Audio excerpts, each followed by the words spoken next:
प्यारे बच्चों, आज हम शुरू कर रहे हैं एक्सरसाइज 4.4। इस एक्सरसाइज की सबसे बड़ी खास बात क्या है, इसमें कुछ भी नई बात नहीं है। आपने जो भी एक्सरसाइज 4.1, 4.2 और 4.3 में किया है उसी की रिवीजन है, कुछ भी नया नहीं है इस एक्सरसाइज में। तो बिल्कुल इजी सी एक्सरसाइज है। अगर आपने 4.3 तक बहुत अच्छे से एक्सरसाइज कर ली है तो यहाँ इस एक्सरसाइज को करने में आपको किसी प्रकार की कोई दिक्कत नहीं आएगी। तो स्टार्ट करते हैं हमारी एक्सरसाइज 4.4 और इसका जो फर्स्ट क्वेश्चन है वो है निम्न द्विघात समीकरणों के मूलों की प्रकृति ज्ञात कीजिए। मूलों की प्रकृति ज्ञात करनी है। यदि मूलों का अस्तित्व हो तो उन्हें ज्ञात कीजिए। अगर मूलों का अस्तित्व है तो उन्हें ज्ञात भी करना है।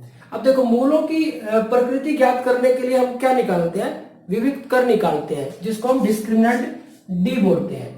तो डी क्या होता है? B square minus 4ac। अब देखो ये तीन केस है। इसमें अगर हमारे पास डी 0 से बड़ा आ जाता है यानी कि पॉजिटिव आ जाता है तो मूल कैसे होते हैं? मूल होते हैं वास्तविक और असमान। अगर डी हमारा 0 के बराबर आ जाता है, अगर डी हमारा 0 के बराबर आ जाता है तो मूल कैसे होते हैं? मूल हमारे पास होंगे, मूल ये होंगे वास्तविक और समान।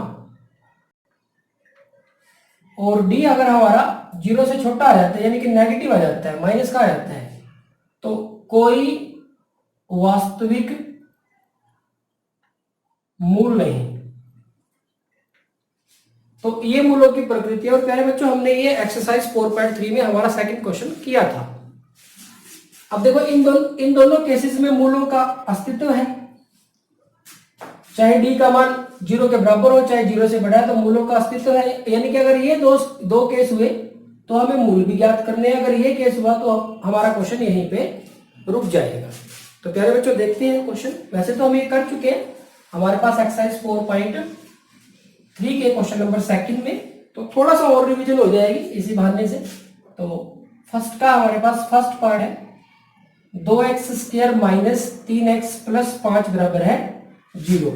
तो इसको मानक द्विघात समीकरण यानी कि ax square plus bx plus c बराबर है 0 के साथ कंपेयर कर लेते हैं। तो यहां से हमारे पास a का मान 2, b का मान -3 और c का मान कितना आ गया? 5। x स्क्वायर के साथ a, x स्क्वायर के साथ 2, तो a बराबर है 2। x के साथ b, x के साथ -3, तो b बराबर है -3। और कांस्टेंट hr टर्म है जो c बराबर है 5।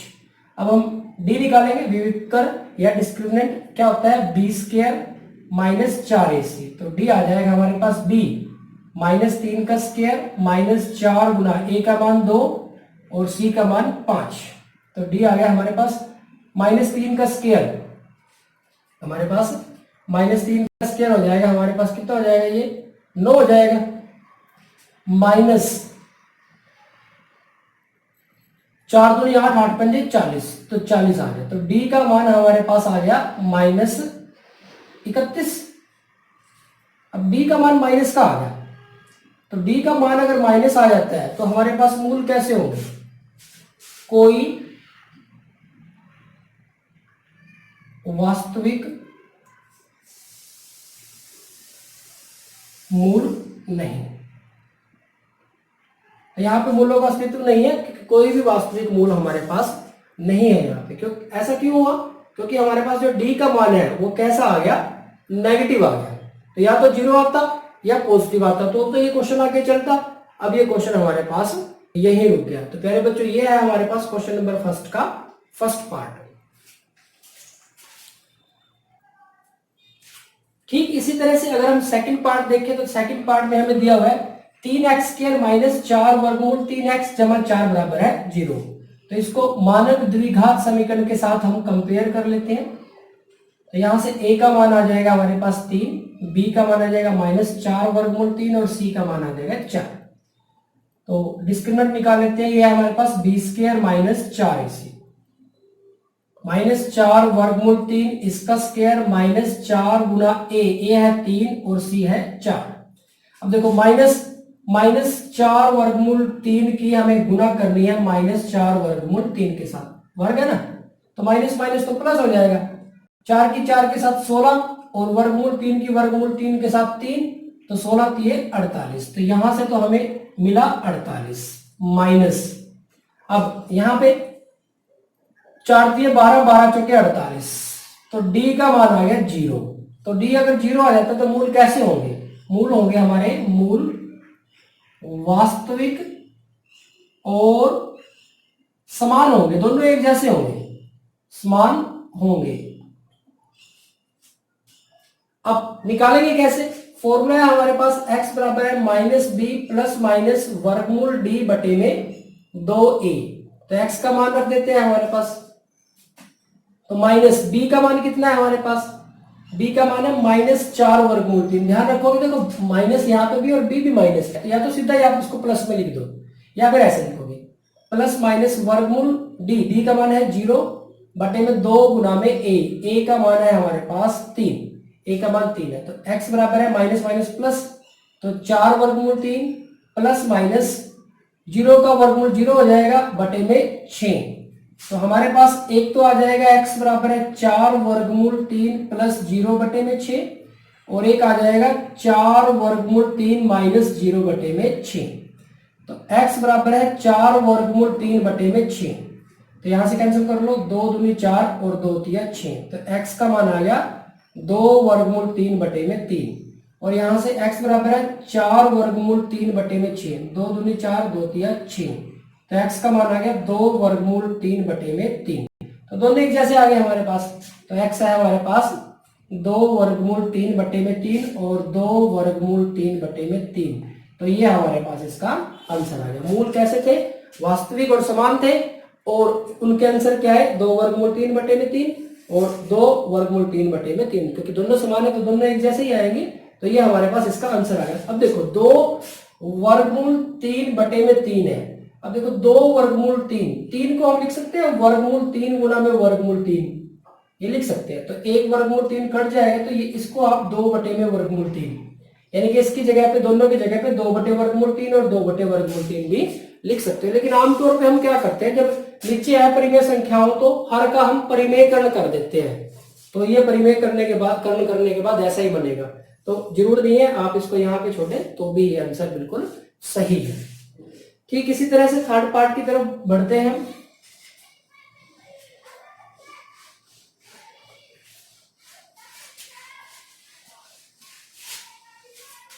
थर्ड पार्ट है हमारे पास, थर्ड पार्ट में कहा गया है कि 2x² माइनस 6x प्लस 3 बराबर है 0, इसकी मूलों की प्रकृति बतानी है और फिर हमें बताना है कि अगर अस्तित्व है तो मूल ज्ञात करने हैं। तो इसको कंपेयर करेंगे ax² जमा bx जमा c बराबर 0 के साथ, तो a का मान हमारे पास 2, b का मान -6 और c का मान 3, तो d निकालते हैं, यह है हमारे पास b² माइनस 4ac, तो डी आ गया -6 का स्क्वायर -4 गुना 2 गुना में 3, ए का मान 2 है और सी का मान 3 है, तो डी आ गया हमारे पास -6 गुना -6 36 हो जाएंगे, प्लस के -4 दूनी 8 8 8 तिया 24, तो डी बराबर है 36 -24, तो यहां पे आ जाएगा हमारे पास 12। अब x बराबर है -b प्लस माइनस वर्गमूल d बटे में 2a, तो x बराबर है -b का मान कितना है -6, तो ब्रैकेट में लिख लेते हैं, प्लस माइनस वर्गमूल 12 और बटे में 2 गुना में a का मान 2, तो x बराबर है माइनस माइनस प्लस हो गया 6 प्लस माइनस। अब देखो 12 के ऐसे टुकड़े बना लेते हैं जिसमें कोई परफेक्ट स्केयर हो, यानी कि पूर्ण वर्ग संख्या हो, जैसे a का वर्ग 1 होता है, 2 का वर्ग 4 होता है, 3 का वर्ग 9 होता है, 4 का वर्ग 16 होता है, 5 का वर्ग 25 होता है, तो ये जो संख्याएं हैं 1 4 9 16 25 36 इस तरह चलती रहेगी, ये हमारे पास पूर्ण वर्ग संख्याएं हैं, पूर्ण वर्ग संख्याएं। तो 12 को हम लिख सकते हैं इनमें से किसी की गुना में, हम इसको 4 गुना में 3 लिख सकते हैं। इसका क्या बेनिफिट होगा, अब देखो इसको हम लिख सकते हैं 6 प्लस माइनस 4 का वर्गमूल 2 होगा तो 2 तो बाहर आ जाएगा, तो ये 2 वर्गमूल 3 हो गया और बटे में 4 हो गया। तो एक तो आ गया x बराबर है 6 प्लस 2 वर्गमूल 3 बटे में 4, और एक आ गया हमारे पास, या पहले इकट्ठा ही कॉमन ले लो आप, एक स्टेप और इकट्ठा कर दो। यहां से देखो कॉमन आ नहीं रहा दोनों में, तो यहां से अगर आप दोनों में से कॉमन इकट्ठा ही कॉमन ले लेते हैं, 2 कॉमन ले लेते हैं। यहां रहेगा 3 प्लस माइनस 2 बाहर चला गया तो ये वर्गमूल 3 रहेगा और ये 4 हो गया, 2 एकम 2, 2 दूनी 4, तो x का मान आ गया हमारे पास 3 प्लस माइनस वर्गमूल 3 बटे में 2। तो एक तो हो गया हमारे पास 3 प्लस वर्गमूल 3 बटे में 2, और एक हो गया 3 माइनस वर्गमूल 3 बटे में 2। तो ये इसके मूल आ गए। पहले बच्चों अगर आप अलग अलग भी करोगे, देखो इसको अलग करोगे, देखो एक बार तो लिखोगे आप x बराबर है 6 प्लस 2 वर्गमूल 3 बटे में 4 लिखोगे, ये वाला लिखोगे, और दूसरी बार क्या लिखोगे, x बराबर है 6 माइनस 2 वर्गमूल 3 बटे में 4। अब यहां से x बराबर 2 कॉमन लोगे, 3 प्लस वर्गमूल 3 बटे में 4, 2 एकम 2, 2 दूनी 4, तो x का मान आ जाएगा 3 प्लस वर्गमूल 3 बटे में 2, और यहां से x बराबर 2 कॉमन, 3 माइनस वर्गमूल 3 बटे में 4, 2 एकम 2, 2 दूनी 4, तो x बराबर है 3 माइनस वर्गमूल 3 बटे में 2। यहाँ पे ये काम इकट्ठा एक बार में ही हो गया, तो आंसर तो फिर भी सेम आना है, चाहे आप इस स्टेप से चल लो और चाहे आप इस स्टेप से चल लो, तो आंसर तो हमारे पास सेम आना है। आपको जो ठीक लगे उस तरीके से आप चल सकते हो। तो प्यारे बच्चों ये था हमारे पास क्वेश्चन नंबर फर्स्ट, बिल्कुल इजी क्वेश्चन, हमने 4.3 एक्सरसाइज में ये क्वेश्चन किए हैं। सेकंड क्वेश्चन था जो हमारा, वो ठीक ऐसा ही क्वेश्चन था हमारा। आगे बढ़ते हैं, देखते हैं क्वेश्चन नंबर 2।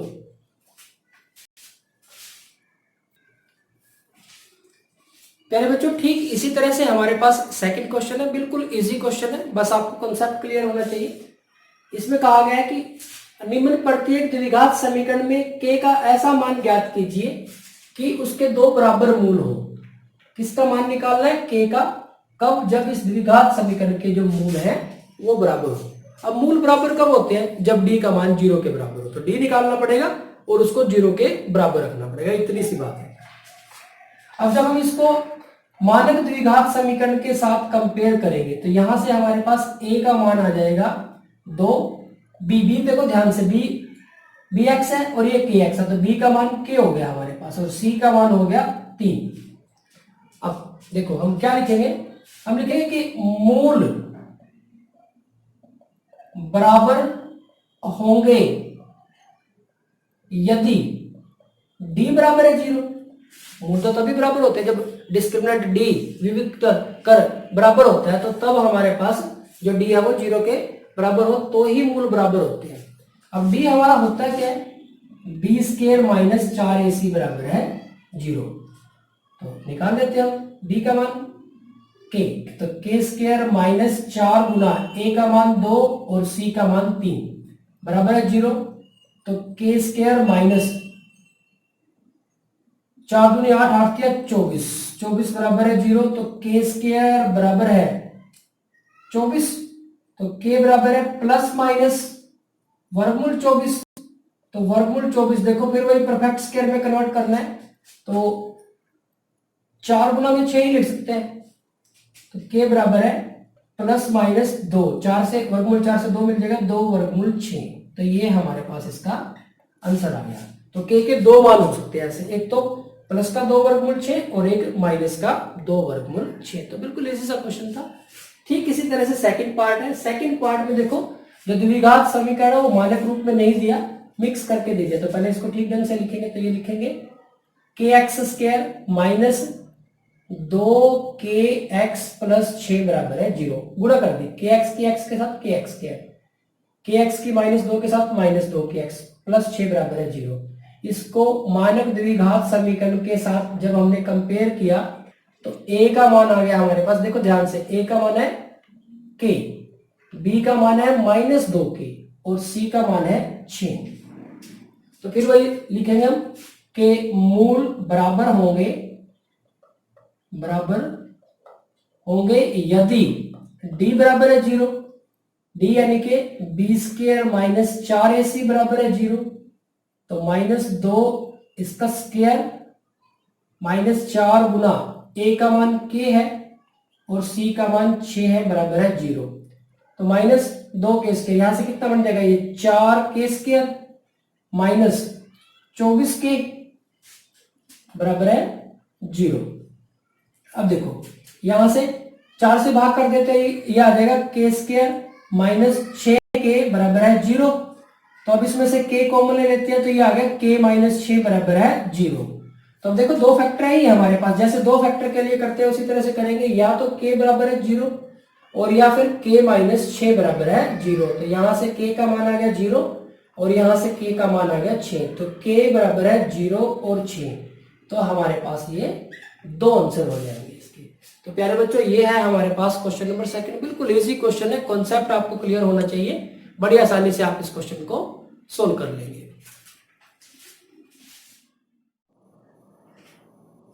प्यारे बच्चों अब आपसे एक बात मैं पूछ रहा हूं, जब हमने क्वेश्चन नंबर सेकंड का सेकंड पार्ट सोल्व किया, जब हमने क्वेश्चन नंबर सेकंड का सेकंड पार्ट किया सोल्व किया, तो हमारे पास जो k का मान आया, एक तो आया 0 और एक k का मान आया 6, यानी कि हमारे k 0 और 6 दो आंसर आए, ये हमारे पास आंसर आए। लेकिन अगर हम एनसीईआरटी बुक में पीछे आंसर की में देखते हैं, आंसर की में देखते हैं तो हमारे पास k बराबर 6 ये आंसर है। तो k बराबर है 0, इसका मतलब इसको रिजेक्ट कर दिया गया, इस आंसर को रिजेक्ट कर दिया गया, इस आंसर को नहीं लिया गया है। तो जब तक आप क्वेश्चन नंबर 5 तक की वीडियो देखें तो साथ में इस बात को भी सोचें कि k बराबर 0 को क्यों रिजेक्ट किया गया है। जहां पे हमारी ये एक्सरसाइज खत्म होगी, तो एक्सरसाइज खत्म होते ही हम इसके बारे में एक बार फिर बात करेंगे, हम इसके बारे में एक बार फिर बात करेंगे। तब तक आप इसको सोचें कि ऐसा क्यों हुआ कि k बराबर 0 इसको क्यों रिजेक्ट कर दिया। आंसर तो हमारे पास k के दो मान आ रहे थे, तो दो भी आ सकते हैं हमारे पास, एक मान भी आ सकता है, दो भी आ सकते हैं। तो यहाँ पे हमने k बराबर 0 को रिजेक्ट क्यों कर दिया, क्या कारण रहा। तो अगर आपको इसका पता चले आंसर किस वजह से रिजेक्ट किया है, तो कमेंट बॉक्स में आप जरूर उसको लिखें। हम एक्सरसाइज के एंड में इसके बारे में बात करेंगे।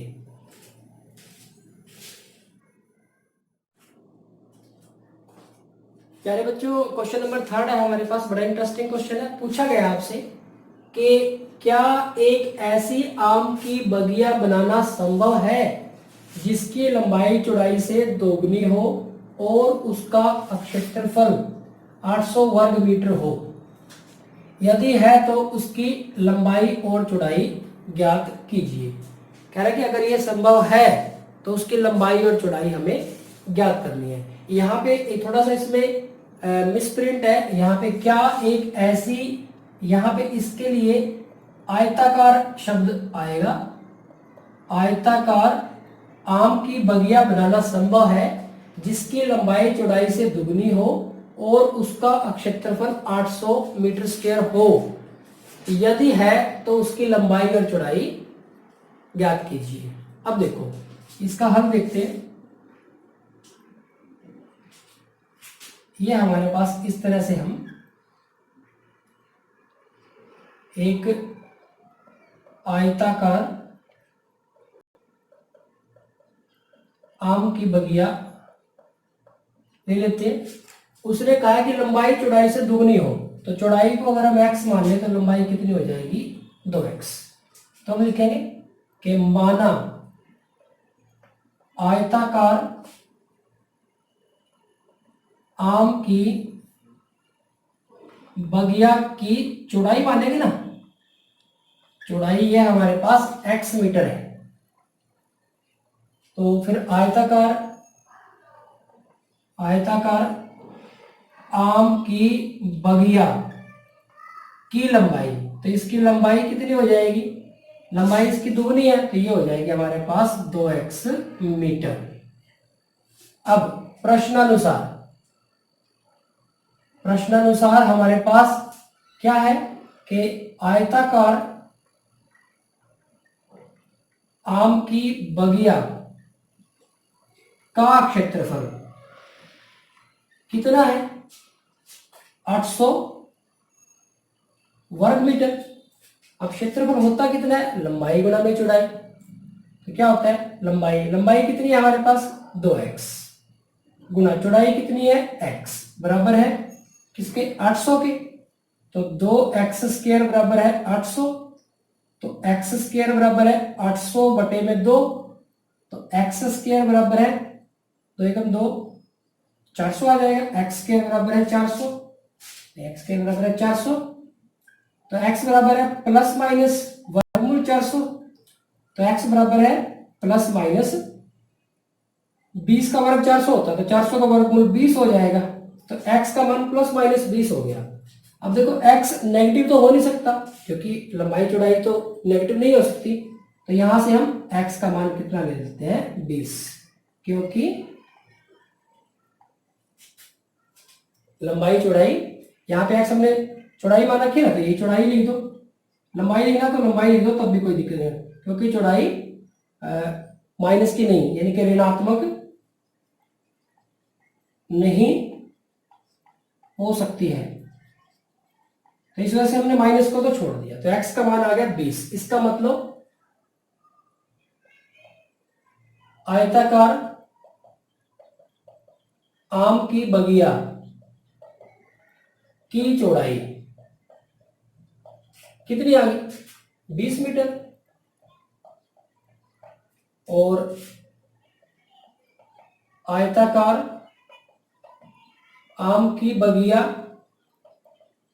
की लंबाई वो कितनी थी 2x, यानी कि 2 गुना में 20, 20 दूनी 40, 40 मीटर।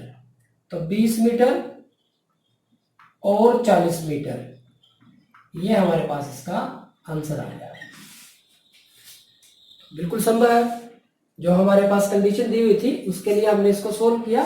तो हाँ, आयताकार आम की बगिया बनाना संभव है। तो यहां पे हम लिख सकते हैं कि हाँ, इस प्रकार की आयताकार आम की बगिया बनाना संभव है। अब देखो प्यारे बच्चों, अगर ये संभव नहीं होता तो कुछ ना कुछ एक ऐसा आ जाएगा जिसमें जो विरोधाभास आ जाएगा। जैसे माइनस लेते हैं ना, तो माइनस के लिए विरोधाभास है, क्योंकि लंबाई चौड़ाई कभी भी माइनस की नहीं हो सकती। तो इस तरह का कोई ना कोई विरोधाभास आ जाएगा आपके पास। फिलहाल ये ठीक है, हमारा क्वेश्चन सोल्व हो गया। तो ये है हमारे पास क्वेश्चन नंबर 3।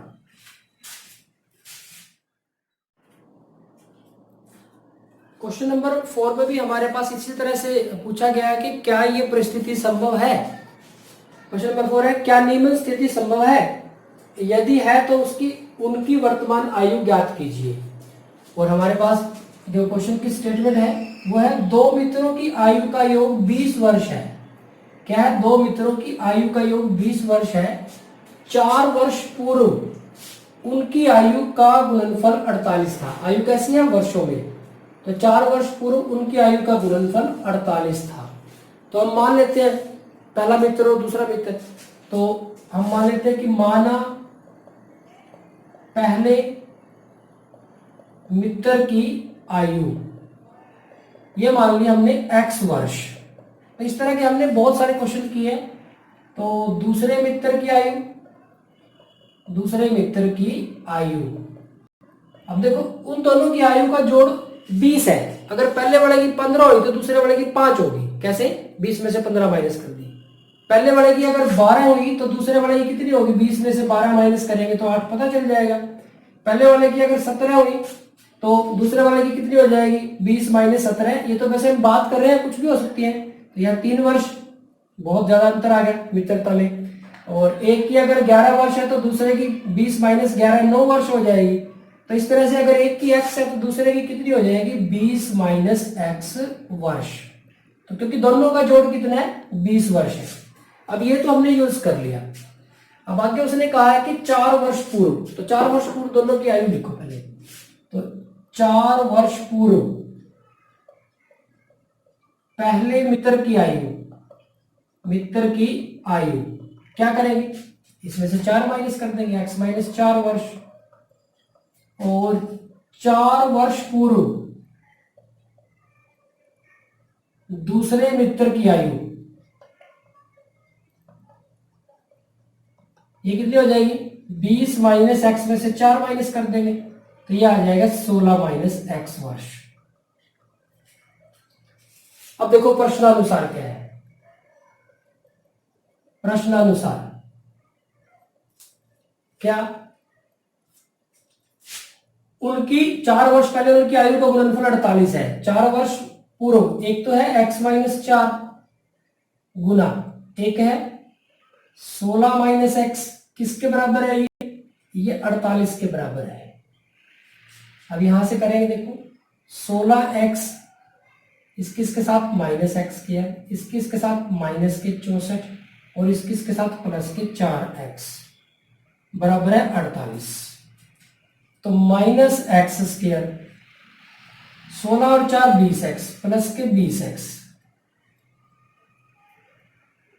माइनस 64 बराबर है 48। इसको भी उधर ले जाते हैं, minus x square plus 20x minus 64 और माइनस 48 बराबर है 0।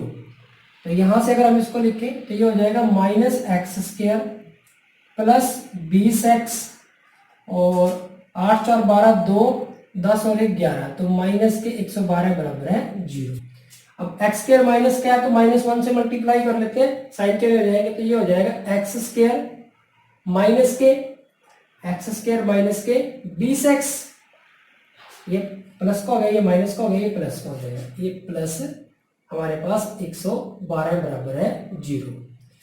तो अब हमें ऐसे दो टुकड़े सोचने हैं, तो जिनका जोड़ कितना हो, जोड़ हो हमारे पास माइनस 20 और गुना हो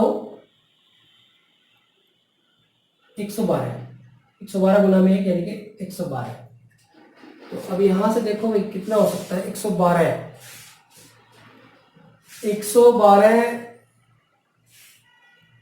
ऐसे आसपास के दो टुकड़े सोच के देख लो।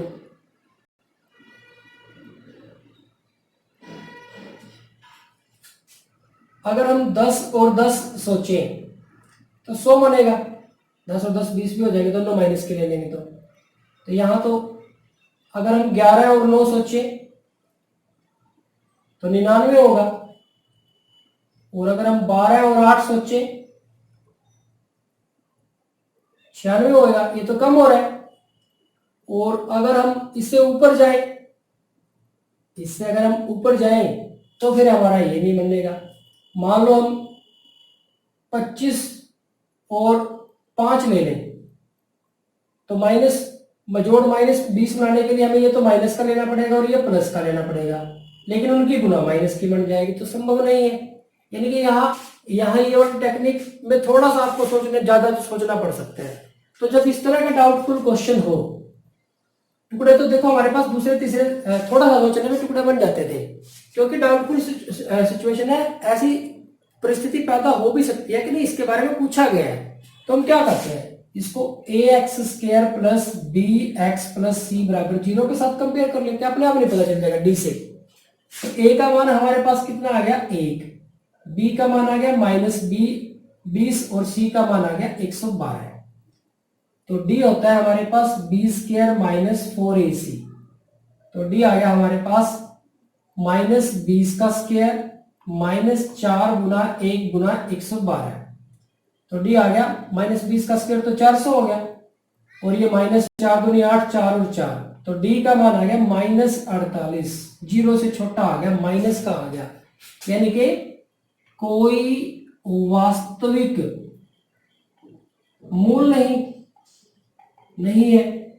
यानी कि हमें कोई भी x का मान नहीं मिल सकता जो इसको सेटिस्फाई करेगा। x का मान नहीं मिलेगा तो पहले मित्र की आयु नहीं आएगी, पहले मित्र की आयु नहीं आएगी तो दूसरे मित्र की आयु नहीं आएगी। इसका मतलब ये स्थिति संभव नहीं है, वास्तविक मूल मिला ही नहीं कोई, यानी कि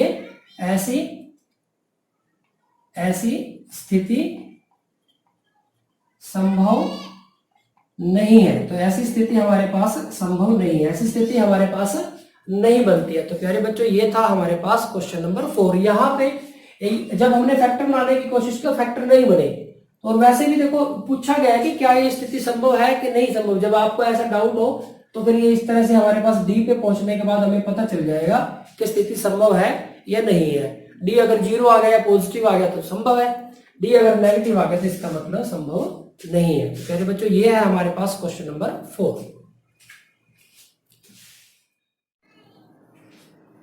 प्यारे बच्चों ठीक इसी तरह से हमारे पास एक और परिस्थिति दी गई है और पूछा गया है कि क्या यह संभव है, क्या परिमाप 80 मीटर और क्षेत्रफल 400 वर्ग मीटर के एक पार्क को बनाना संभव है, यदि हाँ तो उसकी लंबाई और चौड़ाई ज्ञात कीजिए। तो क्या कहा गया है कि क्या परिमाप 80 मीटर और क्षेत्रफल 400 वर्ग मीटर के एक, यहां पे फिर वही समस्या आ गई। तो यहां पे आयताकार मिसप्रिंट हो गया, तो आयताकार पार्क को बनाना संभव है, यदि हां तो उसकी लंबाई और चौड़ाई ज्ञात कीजिए। तो अगर ये आयताकार पार्क बनाना संभव है तो उसकी लंबाई और चौड़ाई बतानी है। अब देखो इसका हल करते हैं, हम देखते हैं अभी क्या बन पाएगा कि नहीं। हमने एक आयताकार पार्क की शेप बना ली कि ये हमारे पास आयताकार पार्क है, इसकी जो लंबाई है वो x है और जो चौड़ाई है इसकी वो y है। तो माना आयताकार पार्क की लंबाई कितनी है, x मीटर। अब देखो चौड़ाई हमने y मानी है इस केस में, क्योंकि और आपस में लंबाई और चौड़ाई के बीच में कोई संबंध नहीं दे रखा। तो इस तरह से आयताकार पार्क की चौड़ाई यह है हमारे पास y मीटर। अब और क्या दे रखा है, परिमाप कितना है, आयताकार पार्क का परिमाप ये दे रखा है 80 मीटर।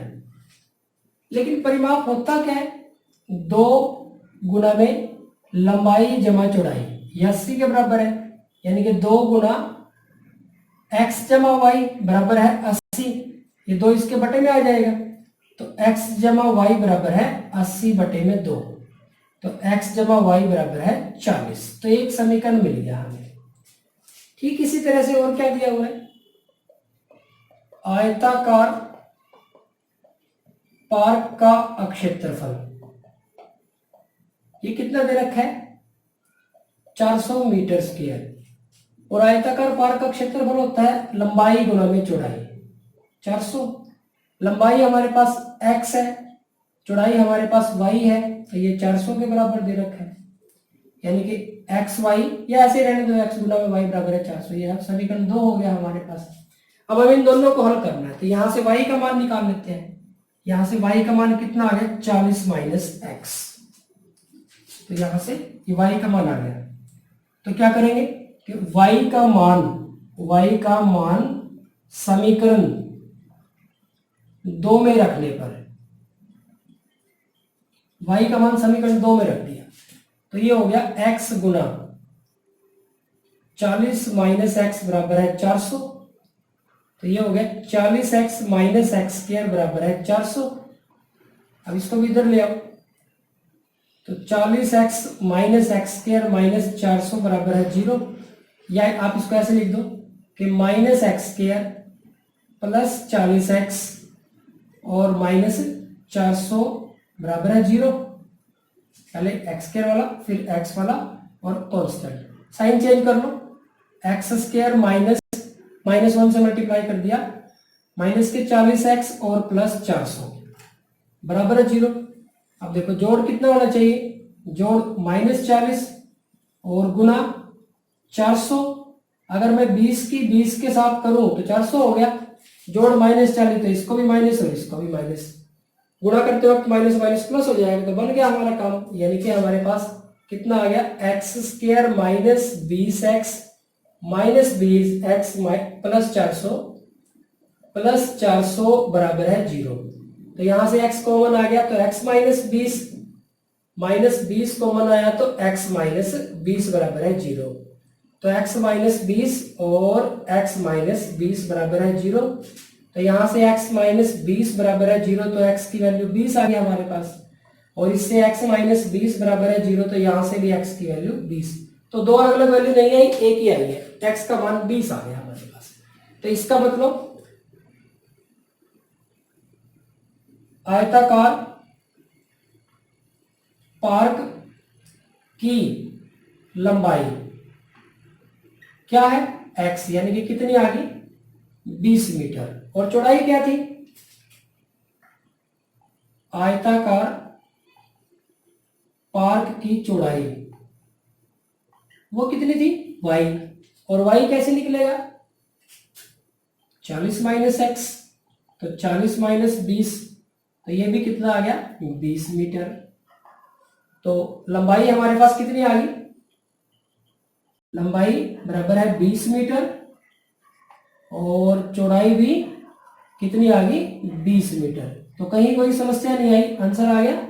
यानी कि संभव है इस तरह का एक आयताकार पार्क बनाना संभव है। तो हम लिख देंगे कि आयताकार पार्क बनाना संभव है और यह वर्गाकार होगा। यानी कि लंबाई और चौड़ाई आपस में बराबर होगी। देखो, जो ये लंबाई है और ये चौड़ाई है, अगर लंबाई और चौड़ाई, ये तो देखो आमने सामने की भुजाएं तो बराबर ही होती है आयत में, प्रत्येक को 90 डिग्री का होता है। अगर लंबाई और चौड़ाई बराबर होगी तो जो आयत है जो वो क्या बन जाएगी? वर्ग ही तो बन जाएगी। तो जो आयत है वो हमारे पास वर्ग बन जाएगी। तो यहां से हमारा आंसर बिल्कुल सही है कि इस तरह का एक आयताकार पार्क बनाना संभव है। और जो एक्चुअल में वो होगा उसकी लंबाई और चौड़ाई, यहाँ पे सिर्फ इतनी बात कही है कि उसकी लंबाई और चौड़ाई आपस में बराबर होगी। यहां से कंफ्यूज होने की जरूरत नहीं है, क्योंकि देखो सारी की सारी आयत वर्ग नहीं होती है। क्यों नहीं होती? तो वर्ग में तो सारी भुजाएं बराबर होती है। सारी आयत में आयत में तो आमने सामने की भुजाएं बराबर होती है। तो सारी आयत वर्ग नहीं होती है, लेकिन सारी वर्ग आयत होती है। तो जो वर्ग होती है वो आयत तो होती है, क्योंकि आयत में क्या होता है? आमने सामने की भुजा बराबर होती है, तो वो तो वर्ग में भी होती है। प्रत्येक कोण 90 डिग्री का होता है, वो तो वर्ग में भी होता है। दोनों डायगोनल, दोनों विकर्ण बराबर होते हैं, तो वो तो वर्ग में भी होते हैं। तो सारी की सारी आयत वर्ग नहीं होती है, लेकिन सारी की सारी जो वर्ग है वो आयत होती है। ऐसा कंफ्यूजन मत कर देना कि यहाँ पे, या अगर आपको किसी प्रकार का कंफ्यूजन है तो आप इस लाइन को हटा दें यहाँ से। तो कि आयताकार पार्क बनाना संभव है। और कैसा बनेगा? लंबाई भी उसकी 20 मीटर लेनी पड़ेगी और चौड़ाई भी उसकी 20 मीटर लेनी पड़ेगी। तो ये हमारे पास इसका आंसर आ जाता है। तो प्यारे बच्चों, ये था हमारे पास क्वेश्चन नंबर 5।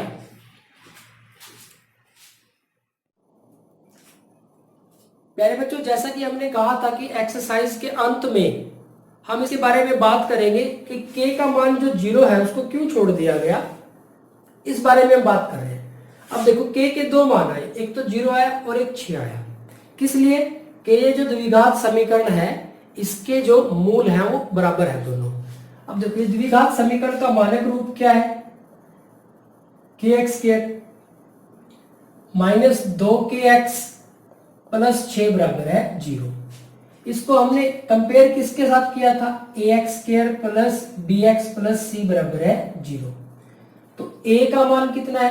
k, b का मान कितना है? -2k, और c का मान कितना है? 6। तो a का मान k है, b का मान है हमारे पास -2k और c का मान कितना है? 6 है। अब आप एक बात ध्यान से देखें, जब हम द्विघात समीकरण का ये मानक रूप लेते हैं तो इसमें हम साथ में क्या लिखते हैं कि a 0 नहीं होना चाहिए, क्योंकि अगर a 0 हो गया तो ये टर्म खत्म हो जाएगी।